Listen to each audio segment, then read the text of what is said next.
जी काले केस्ते जवानी मापे काले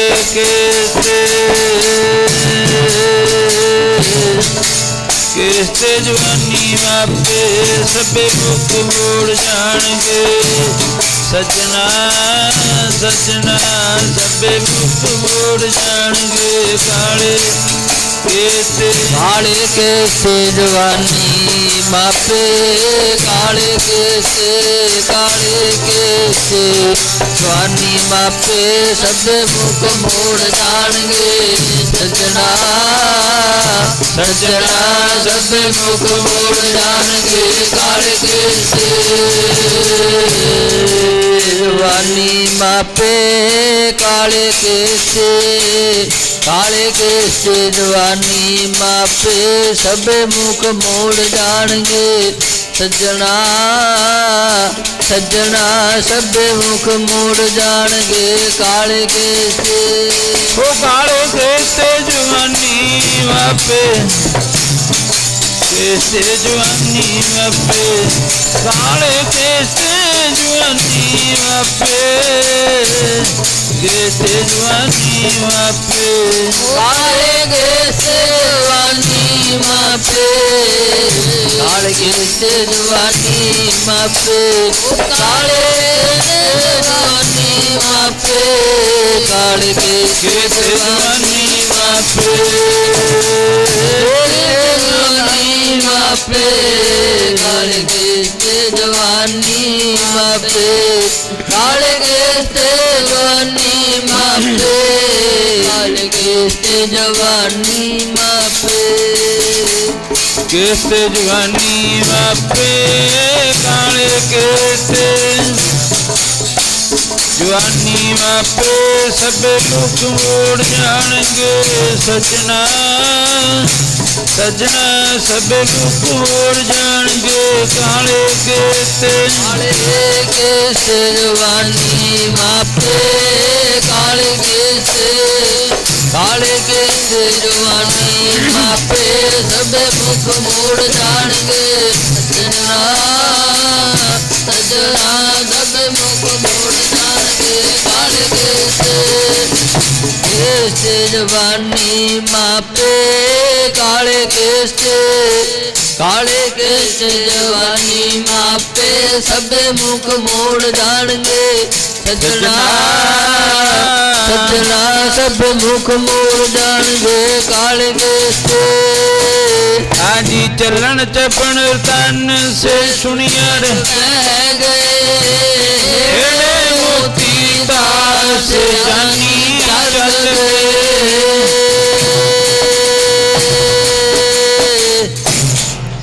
परम ते सत्कारयोग गुरां की सज्जी निवाजी साध संगत जी ਅੰਮ੍ਰਿਤ ਵੇਲੇ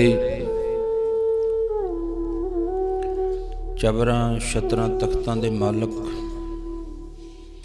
ਪ੍ਰਤੱਖ ਗੁਰੂ ਸ਼ਬਦ ਗੁਰੂ 11ਵੇਂ ਗੁਰੂ ਦਸਵੇਂ ਗੁਰਾਂ ਦੀ ਆਤਮਿਕ ਜੋਤ ਧੰਨ ਧੰਨ ਧੰਨ ਗੁਰੂ ਗ੍ਰੰਥ ਸਾਹਿਬ ਮਹਾਰਾਜ ਜੀ ਦੇ ਪਾਵਨ ਚਰਨਾਂ ਦੇ ਵਿੱਚ ਕੁਝ ਕੁ ਸਮਾਂ ਪਰਮਾਤਮਾ ਦੀ ਯਾਦ ਵਿੱਚ ਜੁੜਨ ਦਾ ਜਿਹੜਾ ਸਮਾਂ ਅੰਮ੍ਰਿਤ ਵੇਲੇ ਦਾ ਪ੍ਰਾਪਤ ਹੁੰਦਾ ਹੈ।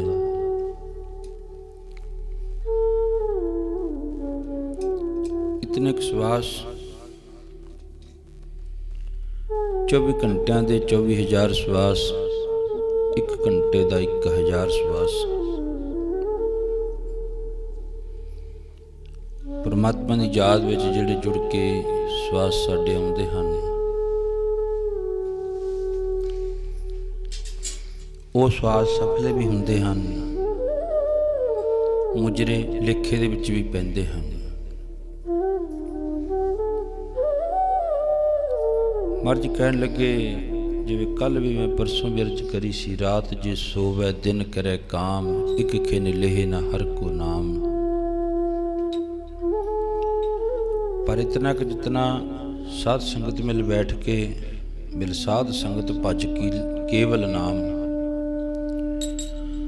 परमात्मा की संगत विच बैठ के केवल नाम की ही गल होवे, मन जुड़ जावे परमात्मा के नाम दे नाल, इतिहास ना जुड़ जावे, साडा समा सफला हो जाता है। इस करके महाराज जी कहते इन्ना क समा परमात्मा बख्शिश करता है। 24 घंटिया का 24,000 श्वास। हुण 24 घंटिया विचों देखो अनुमान ला के भी किन्ने क श्वास ने साडे, एक घंटे का 1,000 श्वास हो गया। एक घंटे दे विच चलो जिहड़ा कोई हौली पाठ करता है वो तो 1 घंटे सवा घंटे 1 घंटे पाठ हो जाता सुखमनी साहब का। प्रचलित करके कर दो थोड़ा जा घंटे तो पहला हो जाता है। चलो ये मन के चलो 1 घंटे विच एक पाठ सुखमनी साहब दो, 1 घंटे दे 1,000 श्वास सफले हो गए। वो परमात्मा की दरगाह दे विच लिखे गए भी तुहाडा इन्ना क जिहड़ा है ना चंगे पासे पै गया। अगले दिन मन के चलो भी असी मान अपने आप ते अनुमान ला के वेखीए, सोचीए भी किन्ना क चिर रब दे घर दे विच बैठे, किन्ना क चिर रब दी गल होई। महाराज जी कहते ना होवे 1 भाव लत्थी नहात्या 2 भाव चढ़ी अस होर। इस तरह ने भी 1 घंटे के श्वास जेड़े साडे सफले हो गए। बाणी पढ़ ली, सुन ली ते 5-7 मिनट बैठ के किसी की निंदा करती ना, अणहोंदा भार निंदक सिर धरै। कहते उत्थे हो जाता बराबर। ये नहीं भी चल 1 घंटे की तो मैं हुण श्वास सफले कर ही लए, 1 घंटा तो मालक के चलना विच बैठ ही गया, कोई नहीं चल 5-7 मिनटां की गल आपां किहड़ा करनी, आपां तां चुप करके बह जांगे, वो करी जाणगे। महाराज जी कहण लगे इस गल तो तां बचना है। गुरु जी इस गल तो बचाउंदे हन भी ये ना करी तां इहनूं की लोड़ है किसी दी करन दी, जो करनगे सो भरनगे, तू क्यों पया दास। जे हुण मैं कोई माड़ा कर्म करूँगा तो फिर मैनू ही भुगतना पऊगा। थोड़ी है भी जे मैं माड़ा कर्म मैं करा तो भुगतो तुसी, इस तरह नहीं हो सकता। हर जी कहते हैं घर करे सोए कर पाए। जे जा मनुख बीज बीजदा ना, जे चंगा बीज बीजा गया, जे किते माड़ा थोड़ा जे बीज बीज लिया ना, वो चंगा भी फिर खराब हो जाता है। हाँ मैं अर्ज करदा सी इहदा हिसाब किताब लाउंदे चलो भी अज असीं किन्ना क चिर बैठे परमात्मा दे लेखे लाया जिंदगी जीवन। उस बाद अपने काम धंदिਆਂ ਦੇ ਵਿੱਚ खचत हो जाओ, इन्ना क रुझ जो अपने काम धंदिਆਂ ਦੇ ਵਿੱਚ भी मन नूं ਵਿਹਲਾ ना छड्डो। ਜਦੋਂ मन ਵਿਹਲਾ हो गया ना फिर कोई ना कोई टुचरबाजी वाली गल करूगा ही करूगा। ये फलाना इस तरह क्यों करता है, ये इस तरह क्यों करता है। महाराज जी कहते तू अपने बेड़े उत्ते चढ़िया चल, उन्होंने अपने बेड़े ओदी खबर है परमात्मा ने ड्यूटी इस तरह लाई होवे, तू आ काम कर असी आ काम करना। महाराज जी कहते कर ली तां भी पाप लग गया, सुन ली तां भी पाप लग गया, अखां नाल भी पाप लग गया, जीभा नाल भी पाप लग गया, कन्ना नाल भी पाप लग गया। देखो परमात्मा का विधान ऐसा वधिया है, गल तो उपर उपर जिहड़े है ना साडे गल तो उपर जिहड़े ने सानू 7 अंग जिहड़े इहो जे बख्शिश कर दिते, जिन्हां दी कल्ले कल्लियां दी बड़ी सिੱਖਿਆ है। केवल गल तो उपर उपर देखो 2 अखां देखण वास्ते, इन्हां अखां नाल चंगा देखो माड़ा देखो, ये तो हुण अपनी अपनी मर्जी है। परमात्मा ने 2 अखां देखण वास्ते 2 ਕੰਨ 2 नाशका 6 हो गई। 2 ਕੰਨਾਂ ਦੀ ਲੋੜ क्यों पई, एक भी ला सकता सी परमात्मा भी, एक ਕੰਨ सुनना ही है मनुख ने, होर की करना है। ये तो है नहीं भी इधरले ਕੰਨ ਵਿੱਚ ਦੀ ਊਂ कहावत बनी हुई है लोगों की इधर दी पा के इधर दी, पर नहीं इस दी गल हुंदी है। ਕੰਨ इधरले ਵਿੱਚ ਦੀ भी सुनिया जाता, इधरले ਵਿੱਚ ਦੀ भी सुनिया जाता है। ਅੱਖਾਂ ਨਾਲ ਵੇਖਿਆ जा सकता है। ਤੇ ਨੱਕ ਦਾ ਕੀ ਸੁਭਾਅ ਹੈ, ਇਹਨੇ ਸੁੰਘਣਾ ਦੱਸਣਾ ਹੈ। ਜਿਵੇਂ ਸੁਗੰਧੀ ਹੈ ਕਿਤੇ, ਜਿਵੇਂ ਕਿਤੇ ਬਦਬੂ ਆਉਂਦੀ ਹੈ, ਨੱਕ ਨੇ ਦੱਸ ਦੇਣਾ ਉਹਦੀ ਵੀ ਇੱਥੋਂ ਬਦਬੂ ਆਉਂਦੀ ਹੈ, ਇੱਥੇ ਚੰਗੀ ਸੁਗੰਧੀ ਹੈ, ਨੱਕ ਨੇ ਦੱਸ ਦੇਣਾ। मैं अर्ज करदा 2 अखां 2 ਕੰਨ 2 ਨਾਸਕਾ 2 ਲਾਉਣ ਦੀ ਰੱਬ ਨੂੰ ਕੀ ਲੋੜ ਪਈ ਸੀ। ਦੋ ਕੰਨ ਲਾ ਦਿੱਤੇ, ਇੱਕ ਵਿੱਚ ਦੀ ਸੁਣਿਆ ਜਾ ਸਕਦਾ ਸੀ, ਇੱਕ ਅੱਖ ਲਾਉਂਦਾ ਵੇਖਿਆ ਜਾ ਸਕਦਾ ਸੀ, ਇੱਕ ਨਾਸਕਾ ਲਾ ਦਿੰਦਾ ਉਹਦੇ ਨਾਲ ਜਿਹੜਾ ਸੁੰਘਿਆ ਜਾ ਸਕਦੀ। ਦੋ ਦੋ ਕਿਉਂ ਲਾਈਆਂ ਤੇ ਜੀਭ ਇੱਕ ਕਿਉਂ ਲਾਈ ਹੈ? ਪਰਮਾਤਮਾ ਨੇ ਕਿਹਾ ਬਈ ਸੁਣੀ ਵੱਧ ਬੋਲੀ ਘੱਟ, ਬੋਲੋ ਸਤਨਾਮ। ਸ੍ਰੀ ਵਾਹਿਗੁਰੂ। ਇਸ ਜੀਵ ਨੂੰ ਬੰਦ ਰੱਖੀ, ਕਿਉਂਕਿ ਜੇ ਬੋਲੀ ਜੀਵ ਤਾਂ ਫਿਰ ਕੰਮ ਵਧਾਊਗੀ। ਤੂੰ ਸੁਣੀ ਵੱਧ ਪਰਮਾਤਮਾ ਦਾ ਨਾਮ, ਆਨੰਦ ਸੁਨੋ ਵੱਡ ਭਾਗੀ, ਸਗਲ ਮਨੋਰਥ ਪੂਰੇ। ਮਹਾਰਾਜ ਜੀ ਕਹਿੰਦੇ ਇਸ ਪਰਮਾਤਮਾ ਦੀ ਬਾਣੀ ਤੂੰ ਸੁਣੀ ਤੇ ਜੀਵ ਨੂੰ ਟਿਕਾ ਕੇ ਰੱਖੀ, ਬੋਲਣ ਨਾ ਦੇ ਬਹੁਤਾ। ਜੇ ਬੋਲੀ ਤਾਂ ਫਿਰ ਤੁਹਾਨੂੰ ਪਤਾ ਹੀ ਹੈ ਫਿਰ ਕੀ ਬੋਲੂਗੀ। ਜਬ ਬੋਲੇ ਤਬ ਫੀਕੇ। ਕੋਈ ਚਲੋ ਸਾਰੀ ਰਸਨਾ ਨੂੰ ਹੀ ਮੈਂ ਕਹਿੰਦਾ, ਬਹੁਤੀਆਂ ਰਸਨਾ ਐਸੀਆਂ ਨੇ ਜਦੋਂ ਬੋਲਣਗੀਆਂ ਉਹ ਕੀ ਕਹਿਣਗੀਆਂ? ਵਾਹਿਗੁਰੂ ਵਾਹਿਗੁਰੂ। ਆਪੋ ਆਪਣੇ ਪਰਮਾਤਮਾ ਦਾ ਇਸ਼ਟ ਦਾ ਨਾਂ ਲੈਂਦੇ ਨੇ। ਕੋਈ ਰਾਮ ਰਾਮ ਕਹਿੰਦਾ, ਕੋਈ ਅੱਲਾ ਅੱਲਾ ਕਹਿੰਦਾ, ਕੋਈ ਖੁਦਾ ਖੁਦਾ ਕਹਿੰਦਾ। ਲੈਂਦੇ ਤਾਂ ਪਰਮਾਤਮਾ ਦੇ ਨਾਮ ਹੈ ਨਾ।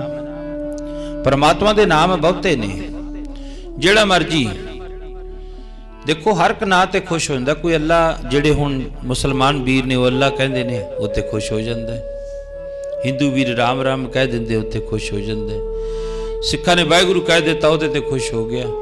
ਜਿਹੜਾ ਨਾਂ ਪਰਮਾਤਮਾ ਦਾ ਮਰਜੀ ਲੈ ਲਓ, ਪਰ ਹਿਰਦਾ ਸੁੱਧ ਹੋਵੇ, ਸੁੱਚਾ ਹੋਵੇ ਹਿਰਦਾ, ਫਿਰ ਪਰਮਾਤਮਾ ਸੁਣਦਾ ਹੈ। ਮਰਜੀ ਕਹਿਣ ਲੱਗੇ, ਰੱਬ ਨੇ ਕਿਹਾ ਕੰਨ ਤੈਨੂੰ ਦੋ ਸੁਣਨ ਵਾਸਤੇ ਦਿੱਤੇ ਨੇ, ਜੀਭਾ ਇੱਕ ਦਿੱਤੀ ਹੈ। ਜੀਭਾ ਦੋ ਕਿਉਂ ਨਹੀਂ ਦਿੱਤੀਆਂ? ਵੀ ਦੋ ਜੀਭਾਂ ਦੇਤੀਆਂ। ਇੱਕੋ ਇੱਕ ਮਨੁੱਖ ਨੂੰ ਇੱਕ ਜੀਭ ਦਿੱਤੀ ਹੈ, ਪਰ ਪਤਾਲ ਦਾ ਰਾਜਾ ਸ਼ੇਸ਼ਨਾਗ ਹੈ ਜਿਹਦੇ 1000 ਜੀਭ ਹੈ, 1000 ਮੂੰਹ ਹੈ। ਵਾਹਿਗੁਰੂ 1000 ਮੂੰਹ ਹੈ, 1000 ਇੱਕ ਮੂੰਹ ਦੇ ਵਿੱਚ ਦੋ ਜੀਭਾਂ ਨੇ। 1000 ਮੂੰਹ, ਦੋ ਜੀਭਾਂ, 2000 ਜੀਭਾਂ ਹੋ ਗਈ। ਜਿਸ ਇੱਕ ਜੀਭ ਦੇ ਨਾਲ ਰੋਜ਼ ਨਵਾਂ ਨਾਂ ਲੈਂਦਾ ਪਰਮਾਤਮਾ ਦਾ, ਅੰਤ ਨ ਪਾਵਤ ਦੇਵ ਸਭੈ ਮਨ ਇੰਦਰ ਮਹਾਸ਼ਿਵ ਜੋਗ ਕਰੀ। ਇੱਕ ਜੀਵ ਨਾ ਵਾਹਿਗੁਰੂ ਕਹਿੰਦਾ, ਰਾਮ ਕਹਿੰਦਾ, ਇੱਕ ਨਾ ਕੁਝ ਬੀਠਲ ਕਹਿੰਦਾ, ਇੱਕ ਨਾ ਨਰਾਇਣ ਕਹਿੰਦਾ, ਇੱਕ ਨਾ ਕੁਝ ਕਹਿੰਦਾ। ਇਸ ਤਰ੍ਹਾਂ ਉਹਦੀ 2000 ਜੀਭ ਹੈ। ਇੱਕ ਮੂੰਹ ਦੇ ਵਿੱਚ ਦੋ ਜੀਭਾਂ ਨੇ, 1000 ਮੁਖ ਹੈ। ਉਹ ਜਿਹੜਾ ਨਾ ਉਸ ਵਿਸ਼ਨੂੰ ਭਗਵਾਨ ਨੂੰ ਛੱਡ ਕੇ ਆ ਕੇ ਗੁਰੂ ਨਾਨਕ ਨੂੰ ਛਾਂ ਕਰ ਲਈ ਸੱਚੇ ਪਾਤਸ਼ਾਹ। ਪਤਾਲ ਦੇ ਰਾਜੇ ਸ਼ੇਸ਼ਨਾਗ ਨੇ, ਸੱਚੇ ਪਾਤਸ਼ਾਹ ਤੇਰੇ ਹਜੇ 3 ਗੁਣ, ਤਿੰਨਾਂ ਗੁਣਾਂ ਦੇ ਵਿੱਚ ਪਰਮਾਤਮਾ ਵਸਦਾ, ਰਜੋ ਤਮੋ ਸਤੋ। 3 ਗੁਣਾਂ ਵਿੱਚ ਵਸਦਾ ਪਰਮਾਤਮਾ, ਪਰ ਇੱਕ ਗੁਣ ਦਾ ਵੀ ਹਜੇ ਅੰਤ ਨਹੀਂ ਆਇਆ ਉਹ ਤੋਂ। ਵੀ ਇੱਕ ਗੁਣ ਆਪਾਂ ਤਾਂ ਇਕੱਲਾ ਹੀ ਕਹਤਾ ਵੀ ਵਾਹਿਗੁਰੂ ਕਹਿ ਕੇ ਜੀ ਚਲੋ ਸਰ ਗਿਆ, ਪਰ ਗੁਰਬਾਣੀ ਵਿੱਚ ਮਹਾਰਾਜ ਜੀ ਕਹਿੰਦੇ ਸਾਰੇ ਪਰਮਾਤਮਾ ਦੇ ਨਾਮ ਹੈ। ਕੋਈ ਲੈ ਕੇ ਤਾਂ ਵੇਖੋ, ਲੈਣਾ ਹੀ ਔਖਾ, ਬਸ ਗੱਲ ਤਾਂ ਇਹੀ ਹੈ। ਤੇ ਸ਼ੇਸ਼ਨਾਗ ਰੋਜ਼ ਲੈਂਦਾ ਤੇ ਫੈਸਲਾ ਕਰ ਦਿੱਤਾ ਗੁਰਬਾਣੀ ਨੇ। ਮਹਾਰਾਜ ਜੀ ਕਹਿੰਦੇ ਉਹ ਤੋਂ ਹਜੇ ਤੱਕ ਅੰਤ ਨਹੀਂ ਆਇਆ। ਇੱਕ ਗੁਣ ਦਾ ਹੀ, 3 ਦਾ ਤਾਂ ਅਜੇ ਬਹੁਤ ਦੂਰ ਹੈ। ਰਜੋ ਤਮੋ ਸਤੋ, ਮਹਾਰਾਜ ਜੀ ਕਹਿੰਦੇ ਉਹ ਤਾਂ ਅਜੇ ਬਹੁਤ ਦੂਰ ਹੈ, ਇੱਕ ਦਾ ਨਹੀਂ ਆਇਆ। ਕਿਉਂ? ਕੀ ਕਹਿੰਦੇ ਨੇ? ਜੀ ਸ਼ੇਸ਼ਨਾਗ ਨੇ ਅੰਤ ਨਾ ਪਾਇਆ, ਨਿਤ ਨਵੇਂ ਨਾਮ ਬੋਲਦਾ। ਸ਼ੇਸ਼ਨਾਗ ਨੇ ਅੰਤ ਨਾ ਪਾਇਆ, ਨਿਤ ਨਵੇਂ ਬੋਲ ਬੋਲਦਾ। ਸ਼ੇਸ਼ਨਾਗ ਨੇ ਅੰਤ ਨਾ ਪਾਇਆ, ਨਿਤ ਨਵੇਂ ਬੋਲ ਬੋਲਦਾ। ਸ਼ੇਸ਼ਨਾਗ ਨੇ ਅੰਤ ਨਾ ਪਾਇਆ, ਨਿਤ ਨਵੇਂ ਬੋਲ ਬੋਲਦਾ।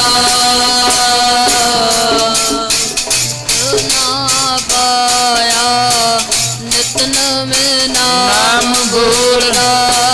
ਸ਼ੇਸ਼ਨਾਗ ਨੇ ਅੰਤ ਨਾ ਪਾਇਆ, ਨਿਤ ਨਵੇਂ ਨਾਮ ਬੋਲਦਾ।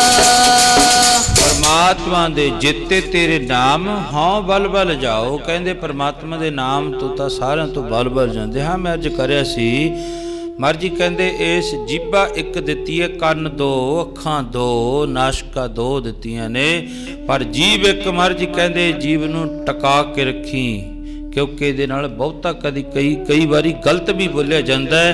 ਤੇ ਪਰਮਾਤਮਾ ਦਾ ਨਾਮ ਸੁਣੀ, ਜਦੋਂ ਸੁਣੇਗਾ 2 ਕੰਨਾਂ ਰਾਹੀਂ ਤੇਰੇ ਹਿਰਦੇ ਵਿੱਚ ਗਿਆ ਨਾ, ਤੇਰਾ ਹਿਰਦਾ ਸ਼ਾਂਤ ਹੋ ਜਾਊਗਾ।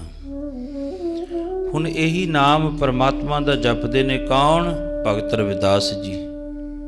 ਜਿਨ੍ਹਾਂ ਦਾ ਕੱਲ੍ਹ ਦਿਹਾੜਾ ਮਨਾ ਕੇ ਅੱਜ ਵਾਲਾ ਦਿਨ ਸੀ। ਫਿਰ ਜਦੋਂ ਸਵਾਮੀ ਰਾਮਾਨੰਦ ਮਹਾਰਾਜ ਜੀ ਦੇ ਦਰਸ਼ਨ ਕਰਕੇ ਦੁੱਧ ਛਕਿਆ ਨਾ, ਉਹ ਅੱਜ ਵਾਲਾ ਦਿਨ ਸੀ। ਤੀਸਰੇ ਦਿਨ ਦੁੱਧ ਛਕਿਆ ਸੀ। ਤੇ ਆਪਣਾ ਅੱਗੇ ਇਤਿਹਾਸ ਥੋੜ੍ਹਾ ਜਿਹਾ ਹੋਰ ਜ਼ਿਕਰ ਮਾਰ ਲਓ। ਕਲਸੀ ਦਾ ਰਿਸ਼ੀ ਉਹ ਭਾਲਦਾ ਫਿਰਦਾ ਵੱਡੇ ਅਵਤਾਰ ਨੂੰ, ਜਿਹੜਾ ਦੁਨੀਆ ਦਾ ਸਭ ਤੋਂ ਵੱਡਾ ਅਵਤਾਰ ਹੈ। ਉਹਦੀ ਨਿਸ਼ਾਨੀ ਭੁਜਾਂ ਲੰਮੀਆਂ, ਗਲ ਵਿੱਚ ਬਜੰਤੀ ਮਾਲਾ। ਉਹ ਲਿਆ ਭਾਲ ਕੇ ਉਹਨੂੰ, ਮੇਰਾ ਸਮਾਂ 300 ਸਾਲ ਦੀ ਉਮਰ ਹੋ ਗਈ, ਕਿਤੇ ਮੈਂ ਐਂ ਹੀ ਨਾ ਚਲਿਆ ਜਾਵਾਂ। ਵੱਡੇ ਗੁਰੂ ਤੋਂ ਉਹਦੇ ਦਰਸ਼ਨ ਕਰੇ ਤੋਂ ਬਿਨਾਂ ਹੀ ਕਿਤੇ ਮੈਂ ਨਾ ਚਲਿਆ ਜਾਵਾਂ। ਦੇਖੋ ਨਾਮ ਪਰਮਾਤਮਾ ਦਾ ਜਪਦਾ ਉਹ ਵੀ। ਉਹ ਕੱਖਾਂ ਦੀ ਥੱਲੇ ਆਸਣ ਵਿਛਾਇਆ ਹੋਇਆ ਹੈ, ਕੱਖ ਇਕੱਠੇ ਕਰਕੇ ਉਹਦਾ ਇੱਕ ਸਰਾਣਾ ਬਣਾਇਆ ਹੋਇਆ, ਥੱਲੇ ਪਿਆ ਇੱਕ ਛੋਟੀ ਜੀ ਛੰਨ ਹੈ ਬਣੀ ਹੋਈ, ਉਹਦੇ ਵਿੱਚ ਪਿਆ ਹੈ ਕਲਸੀ ਦਾ ਰਿਸ਼ੀ। ਹੁਣ ਚੰਦ ਰੋਜ਼ ਭਾਲ ਕੇ ਲਿਆਉਂਦਾ ਹੈ। ਤੇ ਕੱਲ ਫਿਰ ਸੁਣਿਆ ਆਪ ਜੀ ਨੇ ਭਾਲ ਲਿਆ ਗੁਰੂ ਗੋਬਿੰਦ ਸਿੰਘ ਮਹਾਰਾਜ ਸੱਚੇ ਪਾਤਸ਼ਾਹ ਜੀ ਨੇ। ਮੇਦਨੀ ਪ੍ਰਕਾਸ਼ ਰਾਜੇ ਦੇ ਨਾਲ ਤੁਰੇ ਆਉਂਦਿਆਂ ਮਹਾਰਾਜ ਜੀ ਨੇ ਜਦੋਂ ਗੜ੍ਹ ਤੋੜਿਆ, ਹੱਥ ਤਕੜੇ ਕੀਤੇ, ਇਸ ਤਰ੍ਹਾਂ ਹੱਥ ਸਾਫ਼ ਕਰਕੇ ਜਦੋਂ ਥੱਲੇ ਨੂੰ ਲਮਕਾਏ, ਬਾਹਾਂ ਗੋਡਿਆਂ ਤੋਂ ਥੱਲੇ ਚਲੀਆਂ ਗਈਆਂ। ਭੱਜ ਕੇ ਜਾ ਕੇ ਪਹਿਲਾਂ ਰਾਜੇ ਮੇਦਨੀ ਪ੍ਰਕਾਸ਼ ਦੀ ਬਾਂਹ ਫੜੀ, ਲਾ ਕੇ ਕਹਿੰਦਾ, ਉਹ ਚੱਲ ਓਏ ਤੂੰ ਨਹੀਂ ਹੈ ਵੱਡਾ ਗੁਰੂ, ਵੱਡਾ ਅਵਤਾਰ ਤੂੰ ਨਹੀਂ ਹੈ। ਬਾਜਾਂ ਵਾਲੇ ਦੀ ਬਾਂਹ ਫੜ ਕੇ ਗੋਡੇ ਨਾਲ ਲਾ ਕੇ ਕਹਿੰਦਾ, ਉਹ ਤੂੰ ਕਿੱਥੇ ਰਿਹਾ ਇੰਨਾ ਚਿਰ? ਉਹ ਮੇਰਾ ਗੁਰੂ ਡੀਕਦਾ ਤੈਨੂੰ, ਸ਼ਾਇਦ ਕਿਤੇ ਮੇਰਾ ਗੁਰੂ ਡੀਕਦਾ ਤੇਰੇ ਵਿਛੋੜੇ ਵਿੱਚ ਮਰ ਹੀ ਨਾ ਗਿਆ ਹੋਵੇ, ਚੱਲ ਮੇਰੇ ਗੁਰੂ ਨੂੰ ਦਰਸ਼ਨ ਦੇ। ਧੰਨ ਬਾਜਾਂ ਵਾਲੇ ਨੇ ਫਿਰ ਘੋੜੇ ਤੇ ਬਿਠਾ ਲਿਆ, ਪਾਉਣ ਦੇ ਸਮਾਨ ਘੋੜਾ ਕਰ ਦਿੱਤਾ ਤੇ ਸਾਰੇ ਸਿੱਖਾਂ ਨੂੰ ਕਹਿ ਦਿੱਤਾ ਮਗਰ ਆ ਜਾਓ। ਦੇਖੋ ਕਿੰਨਾ ਪ੍ਰੇਮ ਹੈ, ਕਿੰਨੀ ਭਾਵਨਾ ਹੈ। ਇੱਕ ਮਨੁੱਖ ਭਾਵਨਾ ਵਿੱਚ ਬੋਲਦਾ ਹੁੰਦਾ ਹੈ, ਇੱਕ ਬਨਾਵਟੀ ਗੱਲ ਵਿੱਚ ਬੋਲਦਾ ਹੁੰਦਾ। ਦੋਨਾਂ ਦਾ ਫਰਕ ਪਤਾ ਲੱਗ ਜਾਂਦਾ ਆਪਾਂ ਨੂੰ ਵੀ ਇਹ ਕਿਵੇਂ ਚੰਚਲਤਾ ਵਿੱਚ ਬੋਲਦਾ ਹੈ ਜਾਂ ਇਹ ਕਿਵੇਂ ਪ੍ਰੇਮ ਵਿੱਚ ਬੋਲਦਾ ਹੈ। ਉਸੇ ਵਕਤ ਮਨੁੱਖ ਦਾ ਪਤਾ ਲੱਗ ਜਾਂਦਾ ਹੈ। ਅਜੇ ਬਾਜਾਂ ਵਾਲੇ ਘੋੜੇ ਤੇ ਸੀ, ਚਾਂਦੋ ਰਿਸ਼ੀ ਨੇ ਛਾਲ ਮਾਰੀ, ਭੱਜ ਲਿਆ। ਓਏ ਆ ਗਿਆ ਕਲਸੀ ਦਾ ਰਿਸ਼ੀ ਹੈ, ਗੁਰੂ ਵੱਡਾ ਅਵਤਾਰ ਭਾਲ ਲਿਆਂਦਾ ਮੈਂ, ਮਸਾਂ ਮਿਲਿਆ ਵੱਡਾ ਅਵਤਾਰ, ਬੜੀ ਮਿਹਨਤ ਕੀਤੀ ਹੈ। ਜਿਵੇਂ ਫੰਦਕ ਤੁਰਿਆ ਜਾਂਦਾ ਸੀ, ਜਾਂਦਿਆਂ ਫੰਦਕ ਨੇ ਮੱਥਾ ਟੇਕਿਆ ਪ੍ਰਮਾਤਮਾ ਨੂੰ। ਕੋਈ ਰੱਬ ਦਾ ਫਕੀਰ ਬੈਠਾ ਸੀ, ਉਹ ਕਹਿੰਦਾ ਜੇ ਅੱਜ ਮੈਨੂੰ ਬਹੁਤੇ ਜਾਨਵਰ ਮਿਲ ਜਾਣ ਨਾ, ਫੰਦਕ ਸੀ ਜਾਨਵਰ ਫੜਨ ਵਾਲਾ, ਮੈਨੂੰ ਬਹੁਤੇ ਜਾਨਵਰ ਮਿਲ ਜਾਣ, ਅੱਧੇ ਮੈਂ ਬਾਬੇ ਦੀ ਭੇਟਾ ਕਰ ਜਾ, ਅੱਧੇ ਮੈਂ ਘਰ ਨੂੰ ਲੈ ਜੂੰਗਾ। ਉਹੀ ਗੱਲ ਹੋ ਗਈ। ਚਲੋ ਉਹਦੀ ਅਰਦਾਸ ਮਨਜ਼ੂਰ ਹੋ ਗਈ। ਉਹਦੇ ਜਾਨਵਰ ਫੜ ਕੇ ਤੇ ਖਾਸਾ ਉਹਦਾ ਝੋਲਾ ਭਰ ਗਿਆ, ਤੇ ਲਿਆ ਕੇ ਮਾਰ ਕੇ ਜਾਨਵਰ ਬਾਬਿਆਂ ਮੂਹਰੇ ਭੇਟ ਕਰ ਦਿੱਤੇ, ਅੱਧੇ ਆਪਣੇ ਘਰ ਨੂੰ ਲਿਜਾਣ ਲੱਗਿਆ। ਸੰਤਾਂ ਨੇ ਕਿਹਾ, ਓਏ ਆ ਕੀ? ਕਹਿੰਦਾ ਜੀ ਮੈਂ ਅਰਦਾਸ ਕਰੀ ਸੀ। ਓਹੋ ਬੜਾ ਪਾਪ ਕੀਤਾ। ਚੰਗਾ ਇਉਂ ਕਰੀ, ਜੇ ਤੂੰ ਕੱਲ ਨੂੰ ਗਿਆ ਨਾ, ਇਹ ਤਾਂ ਸਾਰੀ ਲੈ ਜਾ, ਇਹ ਨਹੀਂ ਮੈਨੂੰ ਚਾਹੀਦੇ। ਮੈਨੂੰ ਕਿਹੋ ਜਿਹਾ ਜਾਨਵਰ ਚਾਹੀਦਾ ਹੈ, ਪੀਤੰਬਰ ਬਾਗੈ ਹਿਰਦੈ ਵਸਾ, ਅਸ਼ਟ ਭੁਜਾ, ਜਿਹਦੇ 8 ਭੁਜਾਂ 8 ਬਾਹਾਂ ਲੱਗੀਆਂ ਹੋਣ, ਪੀਲੇ ਰੰਗ ਦਾ ਹੋਵੇ, ਤੇ ਉਹ ਜਾਨਵਰ ਕੱਲ ਨੂੰ ਮੈਨੂੰ ਫੜ ਕੇ ਲਿਆ ਕੇ ਦੇ। ਉਹ ਕਹਿਣ ਲੱਗਿਆ ਜੀ ਠੀਕ ਹੈ। ਦੂਸਰੇ ਦਿਨ ਫੇਰ ਤੁਰ ਪਿਆ। ਪਤਾ ਹੈ ਨਹੀਂ ਸੀ ਵੀ 8 ਭੁਜਾਂ ਵਾਲਾ ਕਿਹੜਾ ਜਾਨਵਰ ਹੈ ਤੇ ਪੀਤੰਬਰ ਪੀਲੇ ਵਸਤਰਾਂ ਵਾਲਾ ਕਿਹੜਾ ਹੈ। ਸਾਰਾ ਦਿਨ ਜਾਲ ਲਾ ਕੇ ਬੈਠਾ ਰਿਹਾ। ਜਾਨਵਰ ਜਿਹੜਾ ਫਸਦਾ ਉਹਨੂੰ ਕੱਢ ਕੇ ਛੱਡ ਦਿੰਦਾ ਹੈ। ਇਹ ਨਹੀਂ, ਉਹ ਮੇਰੇ ਗੁਰੂ ਨੇ ਤਾਂ ਹੋਰ ਕਿਹਾ, ਪੀਤੰਬਰ ਪੀਲੇ ਵਸਤਰਾਂ ਵਾਲਾ, ਅਸ਼ਟ ਭੁਜਾਂ ਵਾਲਾ। ਸਾਰਾ ਦਿਨ ਬੈਠਾ ਰਿਹਾ, ਕੋਈ ਜਾਨਵਰ ਨਾ ਫਸਿਆ। ਰਾਤ ਹੋ ਗਈ, ਉੱਥੇ ਹੀ ਪੈ ਗਿਆ। ਜਿੰਨਾ ਚਿਰ ਨਹੀਂ ਮਿਲਦਾ ਨਾ, ਉਹਨਾਂ ਚ ਨਹੀਂ ਮੈਂ ਲੈ ਕੇ ਜਾਂਦਾ। ਅਗਲਾ ਦਿਨ ਹੋਇਆ, ਫੇਰ ਬੈਠਾ ਰਿਹਾ ਸਾਰਾ ਦਿਨ ਭੁੱਖਣ ਭਾਣੇ, ਫੇਰ ਨਾ ਕੋਈ ਜਾਨਵਰ ਫਸਿਆ। ਉਹ ਆਇਆ ਨਾ ਅਸ਼ਟ ਭੁਜਾਂ ਵਾਲਾ। ਸਾਰਾ ਦਿਨ ਫੇਰ ਸ਼ਾਮ ਫੇਰ ਹੋ ਗਈ। ਤੀਸਰਾ ਦਿਨ ਹੋ ਗਿਆ। ਜਦੋਂ ਤੀਸਰੇ ਦਿਨ ਨਾ ਫੇਰ ਪਰਮਾਤਮਾ ਨੇ ਕਿਹਾ ਵੀ ਇਸ ਤਰ੍ਹਾਂ ਤਾਂ ਇਹ ਨੇ ਮਰ ਜਾਣਾ, ਵੀ 8 ਭੁਜਾਂ ਵਾਲਾ ਜਾਨਵਰ ਕਿਹੜਾ ਹੋਇਆ। ਪਰਮਾਤਮਾ ਨੇ ਫਿਰ ਆਪ 8 ਬਾਹਾਂ ਲਾ ਕੇ ਖੁਦ ਆਪਣੇ ਸਰੀਰ ਤੇ ਪੀਤੰਬਰ ਪੀਲੇ ਵਸਤਰ ਪਾ ਕੇ ਜਾਲ ਵਿੱਚ ਆ ਕੇ ਫਸ ਗਿਆ। ਜਦੋਂ ਜਾਲ ਵਿੱਚ ਆ ਕੇ ਫਸਿਆ ਨਾ, ਤੇ ਉਹ ਫਿਰ ਦੇਖਿਆ ਫੰਦਕ ਕੋਲੇ ਬੈਠਾ ਸੀ। ਉਹਨੇ ਦੇਖ ਕੇ ਹੈਰਾਨ ਹੋ ਗਿਆ। ਕਹਿੰਦਾ ਵੀ ਅੱਜ ਫਸਿਆ, ਅੱਜ ਤੀਜੇ ਦਿਨ ਮਸਾਂ ਆਇਆ। ਜਾਲ ਸਮੇਤ ਲਪੇਟ ਕੇ ਮੋਢੇ ਉੱਤੇ ਸਿੱਟ ਲਿਆ। ਕੌਣ ਸੀ? ਪਰਮਾਤਮਾ ਸੀ, ਖੁਦ ਰੱਬ ਸੀ ਆਪ। ਪਰਮਾਤਮਾ ਨੂੰ ਜਾਲ ਦੇ ਵਿੱਚ ਲਪੇਟ ਕੇ ਮੋਢੇ ਉੱਤੇ ਲਾ ਕੇ ਭੱਜਿਆ ਜਾਂਦਾ। ਚੱਲ ਮਸਾਂ ਫਸਿਆ 8 ਭੁਜਾਂ ਵਾਲਾ ਅੱਜ ਜਾਨਵਰ। ਜਾ ਕੇ ਪਰਮਾਤਮਾ ਦੇ ਚਰਨਾਂ ਵਿੱਚ ਰੱਖ ਦਿੱਤਾ। ਕਹਿੰਦੇ ਜੀ ਆਹ ਮਸਾਂ ਫਸਿਆ 8 ਬਾਹਾਂ ਵਾਲਾ ਜਾਨਵਰ ਅੱਜ 3 ਦਿਨ ਹੋ ਗਏ ਲਗਾਤਾਰ ਬੈਠੇ ਨੂੰ ਮੈਨੂੰ। ਵੇਖ ਕੇ ਜਾਲ ਵਿੱਚੋਂ ਕੱਢਿਆ। ਉਸ ਰਿਸ਼ੀ ਨੇ ਉੱਠ ਕੇ ਮੱਥਾ ਟੇਕਿਆ, ਪਰਮਾਤਮਾ ਤੂੰ ਆ ਵੀ ਰੂਪ ਧਾਰਨ ਕਰ ਲੈਣਾ? ਕਹਿੰਦੇ ਹਾਂ, ਜੇ ਨਾ ਮੈਂ ਫਸਦਾ ਇਹਨੇ ਮਰ ਜਾਣਾ ਸੀ ਉੱਥੇ ਤੜਫ ਤੜਫ ਕੇ, ਮੈਨੂੰ ਆਉਣਾ ਪਿਆ। ਉਹ ਅਸ਼ਟਭੁਜਾ ਨੂੰ ਫੜਨ ਵਾਲਾ ਜਿਹੜਾ ਸੀ ਨਾ, ਉਹ ਅਗਲੇ ਜਨਮ ਦੇ ਵਿੱਚ ਜਾ ਕੇ ਫਿਰ ਕੌਣ ਬਣਿਆ? ਭਾਈ ਹਿੰਮਤ ਸਿੰਘ ਜੀ, ਜੋ ਪੰਜ ਪਿਆਰਿਆਂ ਦੇ ਵਿੱਚ ਜਿਹਨੂੰ ਸੇਵਾ ਮਿਲੀ ਸੀ। ਅਸ਼ਟਭੁਜੀ ਉਸ ਜੀਵ ਨੂੰ ਫੜਨ ਵਾਲਾ, ਪਰਮਾਤਮਾ ਨੂੰ ਫੜਨ ਵਾਲਾ, ਜਿਹਨੇ ਦੇਖੋ ਪਰਮਾਤਮਾ ਨੂੰ ਪ੍ਰਤੱਖ ਕਰਕੇ ਫੜ ਲਿਆ। ਫਿਰ ਪਰਮਾਤਮਾ ਕਹਿਣ ਲੱਗੇ ਅਗਲਾ ਜਿਹੜਾ ਤੇਰਾ ਜੀਵਨ ਹੋਊ ਨਾ, ਕਲਗੀਆਂ ਵਾਲੇ ਕਹਿਣ ਲੱਗੇ ਅਗਲਾ ਤੇਰਾ ਜਿਹੜਾ ਜੀਵਨ ਹੋਊਗਾ ਨਾ, ਉਹ ਇੱਕ ਤਾਰਨ ਵਾਲਾ ਹੋ ਜਾਊਗਾ। ਉਹ ਤਾਂ ਰੱਬ ਨੂੰ ਭਾਲ ਲਿਆ, ਹੁਣ ਤੈਂ ਰੱਬ ਨੂੰ ਭਾਲ ਲਿਆ, ਅਗਲੀ ਵਾਰੀ ਪਰਮਾਤਮਾ ਤੈਨੂੰ ਭਾਲ ਲੂਗਾ। ਫਿਰ ਉਹ ਬਾਬੇ ਹਿੰਮਤ ਸਿੰਘ ਦਾ ਅਵਤਾਰ ਵਿਦਵਾਨ ਲਿਖਦੇ ਨੇ, ਬਾਬੇ ਹਿੰਮਤ ਸਿੰਘ ਦਾ ਅਵਤਾਰ ਪੰਜ ਪਿਆਰਿਆਂ ਵਿੱਚ ਫਿਰ ਮਹਾਰਾਜ ਜੀ ਨੇ ਸੇਵਾ ਬਖਸ਼ਿਸ਼ ਕਰੀ। ਚਲੋ ਕਹਿਣ ਤੋਂ ਭਾਵ ਪਰਮਾਤਮਾ ਪਤਾ ਨਹੀਂ ਕਿਹੜੇ ਰੂਪ ਵਿੱਚ ਆ ਜਾਂਦਾ ਹਾਕਾ ਮਾਰਦਾ। ਉਹ ਕਲਸੀ ਦਾ ਰਿਸ਼ੀ, ਉਹ ਮੈਂ ਭਾਲ ਲਿਆ, ਵੱਡਾ ਅਵਤਾਰ ਮਸਾਂ ਮਿਲਿਆ, ਬੜੀ ਮਿਹਨਤ ਕਰਕੇ ਮਿਲਿਆ।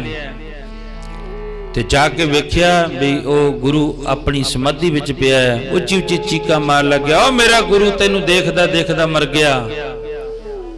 ਇੰਨਾ ਟਾਈਮ ਲਾਤਾ, ਬਾਜਾਂ ਵਾਲੇ ਨੂੰ ਇਸ ਤਰ੍ਹਾਂ ਬੋਲਦਾ, ਉਹ ਇੰਨਾ ਟਾਈਮ ਲਾਤਾ ਤਾਂ ਆਉਂਦਿਆਂ ਨੂੰ, ਮੇਰਾ ਗੁਰੂ ਤਾਂ ਤੈਨੂੰ ਦੇਖਦਿਆਂ ਦੇਖਦਿਆਂ ਉਹ ਜਿਹੜਾ ਨਾ ਪਰਮਾਤਮਾ ਦੇ ਚਰਨਾਂ ਵਿੱਚ ਜਾ ਵਰਾਜਿਆ। ਤੇ ਧੰਨ ਕਲਗੀਧਰ ਪਾਤਸ਼ਾਹ ਮਹਾਰਾਜ ਜੀ ਨੇ ਜਾ ਕੇ ਸਿਰ ਤੇ ਮਿਹਰ ਭਰਿਆ ਹੱਥ ਰੱਖਿਆ ਕਲਸੀ ਦੇ ਰਿਸ਼ੀ ਦੇ, ਤੇ ਦਰਸ਼ਨ ਦੇ ਕੇ ਨਿਹਾਲ ਕੀਤਾ। ਦਰਸ਼ਨ ਭੇੜ ਤਰੀ ਸਖੀ, ਬਸ ਉਹ ਵੀ ਕਹਿ ਰਿਹਾ ਪਿਆਰ ਵਿੱਚ ਜਦੋਂ ਦਰਸ਼ਨ ਹੋ ਗਏ। ਧੰਨ ਕਲਗੀਧਰ ਪਾਤਸ਼ਾਹ ਮਹਾਰਾਜ ਦੇ ਚਰਨਾਂ ਦੇ ਵਿੱਚ ਤਾਉ ਦਰਸ਼ਨ ਕੈ ਤਾਈ ਪਿਆ ਦੀਵਾਨਾ, ਪਿਆ ਦੀਵਾਨਾ। ਤਾਉ ਦਰਸ਼ਨ ਕੈ ਤਾਈ ਪਿਆ ਦੀਵਾਨਾ, ਪਿਆ ਦੀਵਾਨਾ। ਤਾਉ ਦਰਸ਼ਨ ਕੈ ਤਾਈ ਪਿਆ ਦੀਵਾਨਾ, ਪਿਆ ਦੀਵਾਨਾ।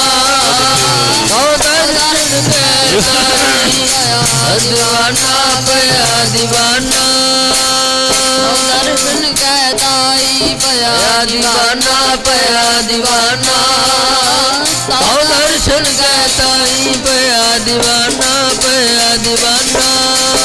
ਦਰਸ਼ਨ ਕਰਕੇ ਕਲਸੀ ਦਾ ਰਿਸ਼ੀ 300 ਸਾਲ ਦੀ ਉਮਰ ਹੈ। ਦੇਖ ਲਓ ਬੈਠਿਆਂ ਦੀ ਅੱਖਾਂ ਦੇ ਪਿੱਪਣਾ ਥੱਲੇ ਲੱਗ ਗਈਆਂ। ਇਤਿਹਾਸ ਵਿੱਚ ਹੀ ਲਿਖਿਆ ਭਾਈ ਸੰਤੋਖ ਸਿੰਘ ਜੀ ਨੇ। ਦਰਸ਼ਨ ਕਰਕੇ ਗੁਰੂ ਜੀ ਦੇ ਨਿਹਾਲ ਹੋ ਗਿਆ। ਸੱਚਾ ਪਾਤਸ਼ਾਹ ਹੁਣ ਕਿਰਪਾ ਕਰ ਗੋ, ਮੈਨੂੰ ਬਖਸ਼ ਲਓ। ਫਿਰ ਮਹਾਰਾਜ ਜੀ ਨੇ ਉਹਦੀ ਮੁਕਤੀ ਕਰੀ।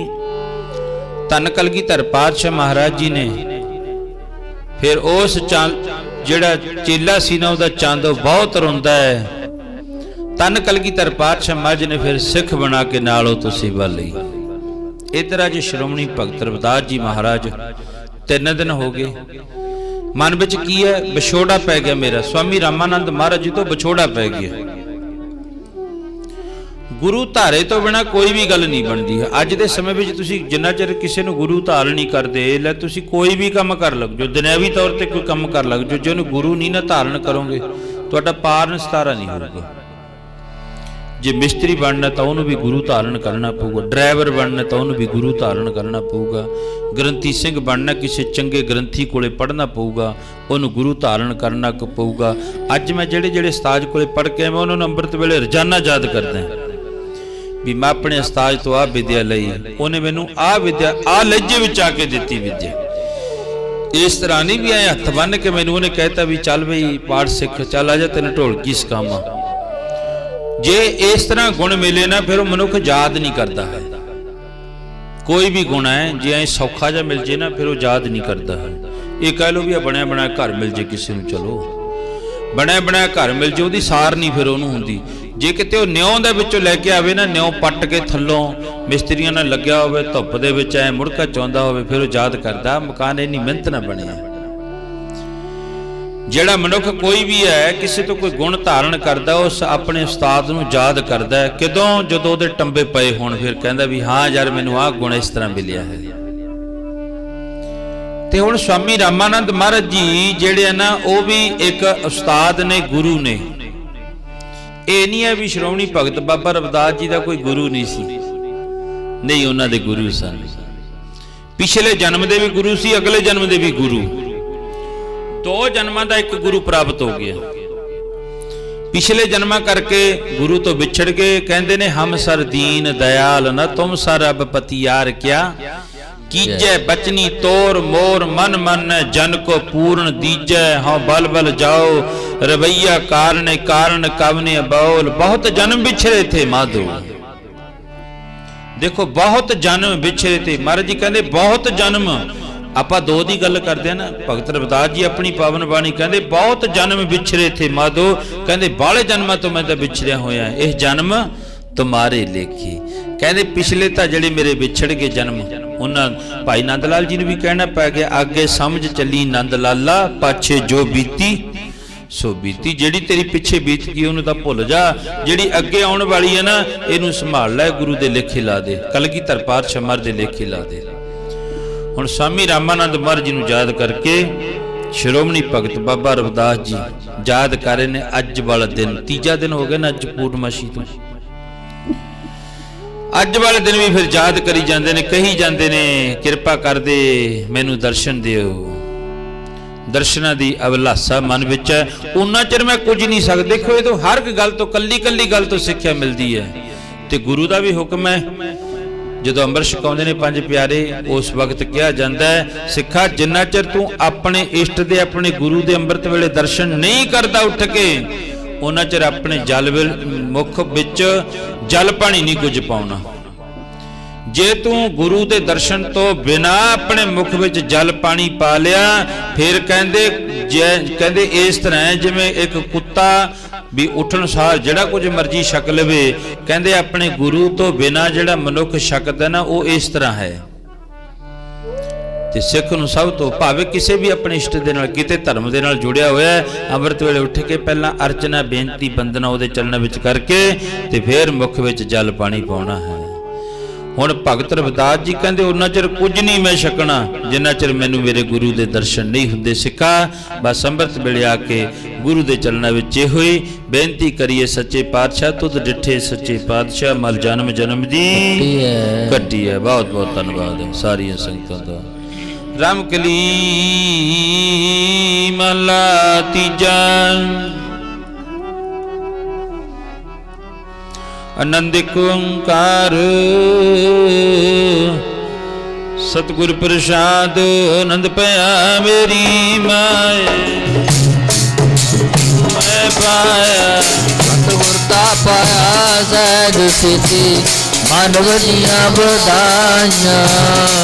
ਰਾਗ ਰਤਨ ਪਰਿਵਾਰ ਭਰੀਆਂ ਸ਼ਬਦ ਗਾਵਣਿਆ ਸਭ ਗੋਤਾ ਗਾਵੋ ਹਰੀ ਮੇਰਾ ਮਨ ਜਿਨੀ ਵਸਾਇਆ। ਤੈ ਨਾਨਕ ਆਨੰਦ ਹੋਆ ਸਤਿਗੁਰੂ ਮੈਂ ਪਾਇਆ। ਮਨ ਮੇਰਿਆ ਤੂੰ ਸਦਾ ਰੋ ਹਰ ਨਾਲੇ ਨਾਲ ਰਹੋ ਤੁਮ ਮਨ ਮੇਰੇ ਦੁਖ ਸਭ ਵਿਸਾਰਨ। ਅੰਗੀਕਾਰੋ ਕਰੇ ਤੇਰਾ ਕਾਰਜ ਸਭ ਸੁਵਾਰਨ। ਸਭਨਾ ਗੱਲਾਂ ਸਮਰੱਥ ਸੁਆਮੀ ਸੋ ਤੋ ਮਨ ਵਿਸਾਰੇ। ਕਹਿ ਨਾਨਕ ਮਨ ਮੇਰੇ ਸਦਾ ਰੋ ਹਰ ਨਾਲੇ। ਸਾਚੇ ਸਾਹਿਬਾ ਕਿਆ ਨਹੀਂ ਕਰਤੇ ਰਹਿ। ਕਰਤਾ ਤੇ ਸਭ ਕੁਛ ਹੈ ਜਿਸ ਦੇ ਸੋ ਪਾਵੇ। ਸਿਫਤ ਸੁਲਾ ਤੇਰੀ ਨਾਮ ਮਨ ਵਸਾਵੇ। ਨਾਮ ਜਿਨ ਕੈ ਮਨ ਵਸਿਆ ਵਾਜੇ ਸ਼ਬਦ ਕਲੇਰੇ। ਐ ਨਾਨਕ ਸੱਚੇ ਸਾਹਿਬ ਕਿਆ ਨਹੀਂ ਕਰਤੇ ਰਹਿ। ਸਾਚਾ ਨਾਮ ਮੇਰਾ ਆਧਾਰੋ ਸਾਚ ਨਾਮ ਆਧਾਰ ਮੇਰਾ। ਬਿਨ ਭੁੱਖਾਂ ਸਭ ਗਵਾਈਆਂ। ਪ੍ਰਸ਼ਾਦ ਸੁਖ ਮਨ ਆਈ ਵਸਿਆ ਜਿਨ ਇੱਛਾ ਸਭ ਜਾਈਆਂ। ਸਦਾ ਕੁਰਬਾਨ ਕੀਤਾ ਗੁਰ ਵਿਟੋ ਜਿਸ ਦੀਆਂ ਵਡਿਆਈਆਂ। ਐ ਨਾਨਕ ਸੁਣੋ ਸੰਤੋ ਸ਼ਬਦ ਕਰੋ ਪਿਆਰੋ। ਨਾਮ ਮੇਰਾ ਆਧਾਰੋ ਵਾਜੇ ਪੰਜ ਸ਼ਬਦ ਘਰ ਸੁਭਾਗੈ। ਘਰ ਚ ਪਾਕੈ ਸ਼ਬਦ ਵਾਜੇ ਕਲਾ ਜਿਤ ਕਰਤਾਰੀਆ। ਪੰਜ ਦੂਤ ਤੁਧ ਵਸ ਕੀਤੇ ਕਾਲ ਕੰਟਕ ਮਾਰਿਆ। ਕਰਮ ਪਾਇਆ ਤੁਧ ਜਿਨ ਕੋ ਸੇ ਨਾ ਮਰ ਕੇ ਲਾਗੇ। ਹੈ ਨਾਨਕ ਤੈ ਸੁਖ ਹੋਆ ਕਰ ਹਰਿਆਦ ਬਾਜੇ। ਆਨੰਦ ਸੁਨੋ ਬਟ ਭਾਗੀਓ ਸਗਲ ਮਨੋਰਥ ਪੂਰੇ। ਕਾਰ ਬ੍ਰਹਮ ਪ੍ਰਭ ਪਾਇਆ ਉਤਰੇ ਸਗਲ ਵਸੂਰੇ। ਦੁਖ ਰੋਗ ਸੰਤਾਪ ਉਤਰੇ ਸੁਣੀ ਸੱਚੀ ਬਾਣੀ। ਅੰਧ ਸਾਜਨ ਪਹਿਲਨ ਤੇ ਪੂਰੇ ਗੁਰ ਤੇ ਜਾਣੀ। ਸੁਣਤੇ ਬਨੀਤ ਕਹਿੰਦੇ ਪਵਿੱਤ ਸਤਿਗੁਰ ਭਰਪੂਰੇ। ਨਾਨਕ ਗੁਰ ਚਰਨ ਲਾਗੇ ਵਾਜੇ ਅਨਹਦ ਪੂਰੇ। ਵਾਹਿਗੁਰੂ ਜੀ ਕਾ ਖਾਲਸਾ ਵਾਹਿਗੁਰੂ ਜੀ ਕੀ ਫਤਿਹ। ਫਤਿਹ ਬੋਲੋ। ਵਾਹਿਗੁਰੂ ਜੀ ਕਾ ਖਾਲਸਾ ਵਾਹਿਗੁਰੂ ਜੀ ਕੀ ਫਤਿਹ।